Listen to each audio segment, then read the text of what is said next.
안녕하세요, 이슈렉입니다. 말도 많고 탈도 많은 도쿄올림픽이 진행 중인데요. 다들 아시겠지만 적자 올림픽을 피할 수는 없는 상황이에요. 그에 따라 적자 규모가 어느 정도 되는지 한번 볼 수 있도록 하겠습니다. 처음 올림픽을 유치할 때 IOC에 제시했던 올림픽 관련 예산은 74억 달러 정도였어요. 그러다가 현재 일본 정부가 밝히고 있는 올림픽 관련 비용은 154억 달러다, 이렇게 이야기를 하고 있는데요. 여기에 사실 경기장 개보수라든지 이런 비용들이 70억 달러 정도 더 들어갔다고 합니다. 그래서 표면적으로는 200억 달러가 넘는 금액이 들어간 올림픽이라고 볼 수 있죠. 그런데도 불구하고 직접적인 경비를 충당할 수 있는 방안이 사실상 없습니다.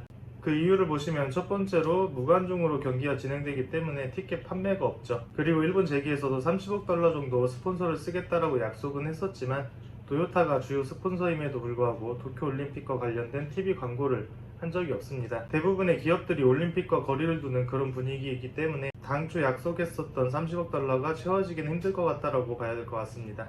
그래서 순전히 도쿄올림픽위원회가 받을 수 있는 부분은 중개 수수료의 일부가 될 것으로 판단이 됩니다.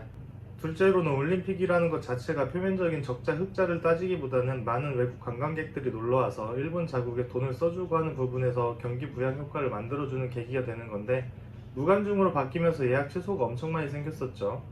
그래서 도쿄 시내 호텔 1박 가격이 54,000원에서 18,000원으로 3분의 1 가격으로 떨어졌습니다.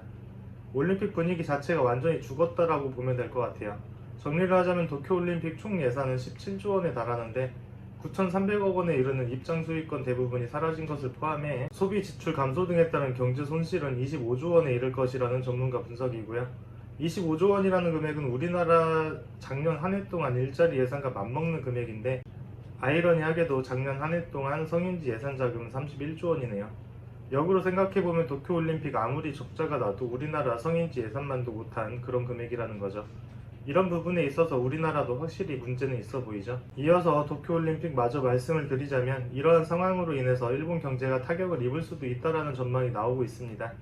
우리 입장에서는 일본이 잘못됐다고 하면 좋아하시는 분들도 많이 계시는데, 이게 경제적인 입장에서 바라보면 사실 그렇게 좋아할 만한 일은 아닙니다. 일본이라는 나라의 경제 규모가 어쨌든 세계 3위거든요. GDP 규모로 보면 미국이 21조 달러 정도, 중국이 14조 달러, 그리고 일본이 5조 달러가 조금 넘어요. 어쨌든 세계 3위의 경제대국인데 그동안 워낙 내수가 죽어있어서 고생했지 않습니까? 그래서 이번 올림픽을 계기로 다시 내수 시장이 살아나는 걸 예상을 했는데, 일단은 물 건너갔다라고 보는 게 맞을 것 같고, 물론 일본의 대기업들을 대부분 소재 부품 장비 쪽에 워낙 강하니까, 예를 들면 소니나 도요타처럼 내수를 기반으로 하지는 않기 때문에 이런 기업들은 크게 흔들리지 않겠지만, 내수에 치중하고 있는 일본 기업들 같은 경우에는 올림픽 시작 전부터 주가가 떨어졌었죠. 일본 금융시장을 주의 깊게 바라보고 있는 그런 실정이라고 보면 되겠고요. 이상으로 이번 도쿄올림픽으로 인한 적자 규모를 알아봤습니다. 영상 시청해주셔서 감사합니다.